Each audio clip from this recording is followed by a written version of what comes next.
birthday. You say thank you. Good morning. Have a nice day. आज माझ्या प्रिशूचा birthday आहे, हो ना? है की नाही? बर्थडे आहे ना? हा प्रिशू, आता आपण छान छान मस्त ब्रश करू. तू ब्रश कर, छान छान मस्त यम्मी यम्मी खा. नंतर आपण भूर जाऊ. ओके? हाँ, तू भूर जाके क्या खाएगी? क्या खाएगी तू? किंडर जॉय नहीं खाएगी? तो फिर क्या खाएगी? पॉपकॉर्न भी नहीं खाएगी? क्या खाएगी फिर? केक भी नहीं खाएगी? क्या खाएगी? केक नहीं? तो फिर क्या खाएगी बताओ? चाजू भी नहीं खाएगी? और क्या खाएगी?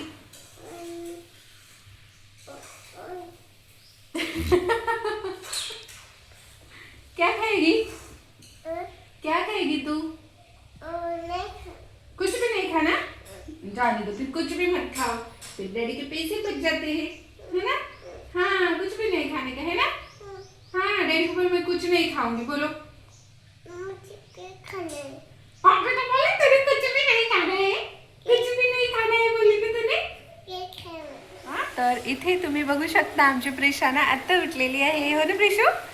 हाँ, प्रिशू आज बर्थडे आहे. छान छान है ना? Happy birthday. इसे थैंक यू. गंदी बात है. और प्रिशू तुझे क्या चाहिए? कुछ भी नहीं चाहिए. हमारे प्रिशा को ना कुछ भी नहीं चाहिए.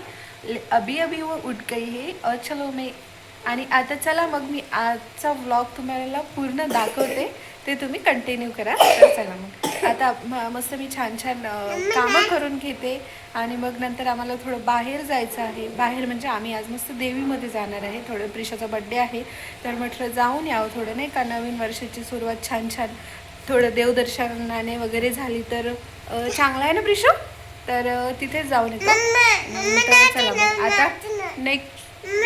ओके, लावते. ओके, तर मी दाखवते तुम्हाला. तर तुम्ही हा व्लॉग पूर्ण बघा शेवटपर्यंत.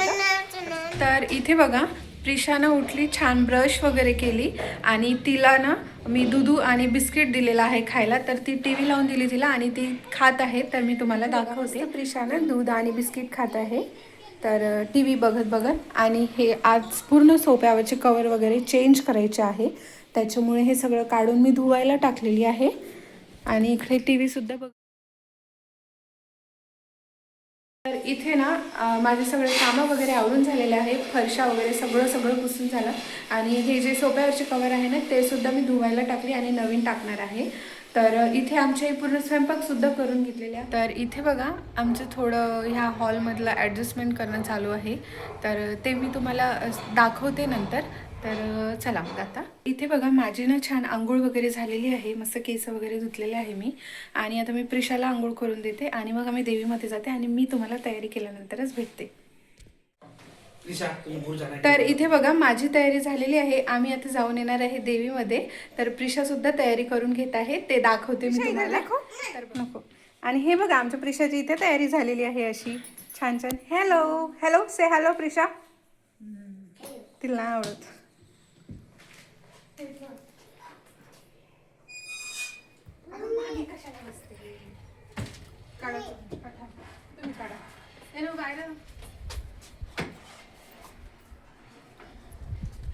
मी चप्पल घालतो.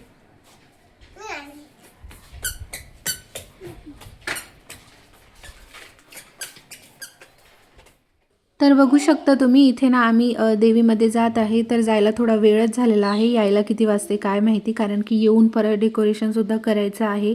त्यातसुद्धा वेळ जाणार आहे खूप जास्त.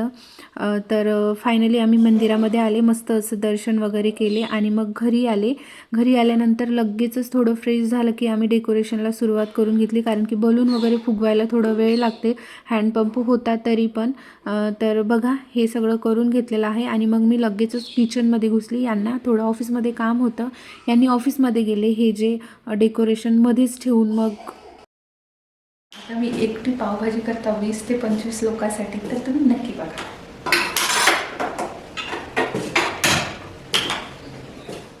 ह्याच्या आधी तर मी भरपूर वेळेस पावभाजी केली होती आणि ती एकदम भारी टेस्टीसुद्धा झाली होती. पण हा पहिला माझा टाईम आहे जो की मी क्वांटिटीमध्ये म्हणजे 20 ते 25 लोकांसाठी मी ही पावभाजी घरीच.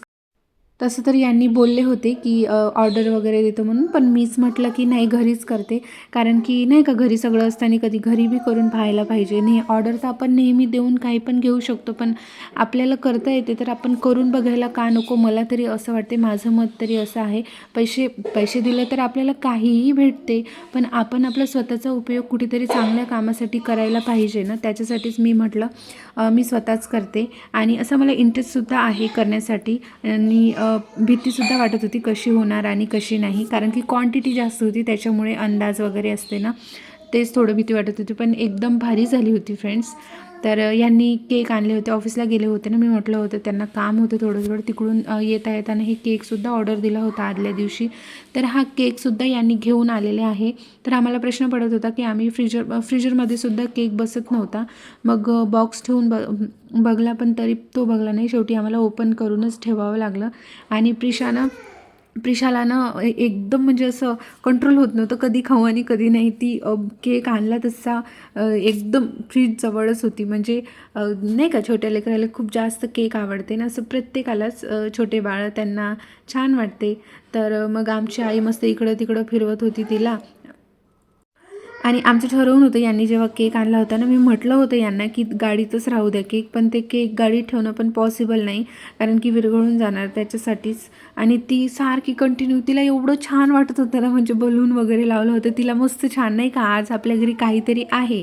आणि तिला एवढं तरी कळते की बड्डे म्हटलं तर केक कापायचा असते, तर ती तसंच म्हणत होती, आज मेरा बड्डे है, आज मेरा बड्डे है. तर हे बघा असं अधेमध्ये थोडंसं इकडं तिकडं बघत बघत. तसं मला याची रेसिपी कशी करते हे मला माहिती होतं, पण याचा अंदाज कसा घ्यायचा, म्हणजे क्वांटिटी किती किती घ्यायचं हे थोडंसं मी यूट्यूबवरती बघून केलेलं आहे. एकदम परफेक्ट ही भाजी झाली होती, खूपच भारी लागत होती. आणि मी सर्वांना विचारले. फ्रेंड्स, मी ना मस्त पावभाजीचे जे भाज्या बॉईल करायचे असते ते इथे लावलेली आहे. तर याला आता 2 ते 3 शिट्ट्या होऊ द्यायच्या आहे, नंतरच मी तुम्हाला म्हणजे माझं आजचं रुटीन सगळं शेअर करते. तर बघा तुम्ही, तर फर्स्ट टाईम आहे हे एवढं बनवण्याचा, तर बघूया कसं होते आणि कसं नाही. थोडंसं भीती पण वाटते. आणि त्यात सांगायची गोष्ट एक म्हणजे एवढा मोठा कुकरनं मी पहिल्यांदाच लावला होता, कारण की पावभाजीसाठी थोडा मोठा कुकर पाहिजे होता, तर हा मोठा लावला होता मी. आणि भीतीसुद्धा वाटत होती, त्याची शिट्टी एवढी जबरदस्त होती ना, अशी फुसकणे एकदम वरती आवाज ना. पहिल्या शिट्टीला तर मी घाबरूनच गेली. जे स्टीलचा कुकर असते ना त्याची शिट्टी म्हणजे एवढा आवाज नाही करत, नॉर्मल असते. तर बघा मी तुम्हाला ना हे पूर्ण म्हणजे डेकोरेशन झालेलं नाही आहे, आम्ही हॉलचा सेटअप असा करून घेतलेला आहे, कारण की थोडं जागासुद्धा मोकळी होते त्याच्यासाठी आणि लुकसुद्धा बेटर दिसते. तर मला सांगा हा लुक कसा वाटला तुम्हाला, मला नक्की कमेंट करून सांगा. आणि हा फ्रेंड्स, हे डेकोरेशन पूर्ण कंप्लीट व्हायचंच आहे. यांनी ऑफिसला गेले तर ते थोडं काम होतं, मग त्यांनी बोलले की मी आल्यानंतर करते. आणि मग मी थोडं झालेलं आहे ते सुद्धा मी ते दाखवून देत आहे तुम्हाला. आणि प्रिशा जस्ट झोपेतून उठली होती आणि तिचंसुद्धा चालू होतं मला बलून फोडायचं. तर इथे बघा आता कुकर झालेला आहे आपला. मी मस्त अद्रक आणि लसूणचा पेस्ट काढून घेते, तर तुम्ही बघा. आणि हा माझा एवढा मोठा फर्स्ट अटेम्प्ट आहे जे की मी करत आहे. यांनी बोलले होते ऑर्डर देतो म्हणून, पण मीच म्हटलं मी घरीच करते, नाही तर कधीतरी घरी पण करून पाहायला पाहिजे ना, तर मग मी म्हटलं घरीच करते. तर घरीच करणार आहे आणि कसे झाले ते सुद्धा मी सांगणार आहे तुम्हाला. लसूणला मस्त मी ते धुवून घेत आहे. तर इथे बघा मी ना हे मिक्सरमध्ये केली, पण नाही जसं पाहिजे तसं बारीक होत नाही आहे, कारण की आमचं जे छोटं भांडं आहे ना ते थोडंसं खराब झालेलं आहे. तर मी याला नंतर थोडंसं खलबत्त्यामध्येच बारीक करून घेते छान असं मस्त. तर इथे आपली पावभाजी तर मी मस्त शिजवून घेतलेली होती आणि मग आता इथे फोडणी द्यायला घेतली होती. तर फोडणीमध्ये एक मस्त बटर वगैरे सगळं व्यवस्थित टाकून घेतलं. अशा प्रकारे मी पावभाजी करून घेतली. बघू शकता क्वांटिटी किती सारी आहे. आणि हा फ्रेंड्स, मला थोडंसं हे पूर्ण भाजी होतवरी आणि थोडंसं असं. तर इथे बघा माझी पावभाजी रेडी झालेली आहे आणि इथे त्यांनी आणलेले आहे हे पाव. तर बघा, आणि आता मी प्रिशाला तयारी करून देते आणि मग मी डायरेक्ट तुम्हाला भेटते. बड्डेमध्ये. तर इथे बघा आपली पावभाजी रेडी झालेली आहे आणि ह्याचा ना पूर्ण व्लॉग म्हणजे बड्डेचा व्लॉग मी दुसरा एडिट करणार आहे, कारण की हा व्लॉग खूप मोठा होत होता त्याच्यामुळे मी ह्याच्यामध्ये करत नाही आहे. तर माझा हा बड्डेचा लुक असा होता आणि पूर्ण बड्डे व्लॉग बघण्यासाठी या चॅनलला नक्की सबस्क्राईब करा. मी नक्की व्हिडिओ टाकणार आहे, नवीन असेल तर नक्की सबस्क्राईब करा. तर भेटते तुम्हाला बड्डेच्या व्लॉगमध्ये आणि खूप छान असा व्लॉग शूट केलेला आहे मी, तुम्ही नक्की बघा फ्रेंड्स. आणि हा व्हिडिओ कसा होता तो कमेंट करून सुद्धा सांगा. भेटूया परत, बाय बाय. Audio Jungle.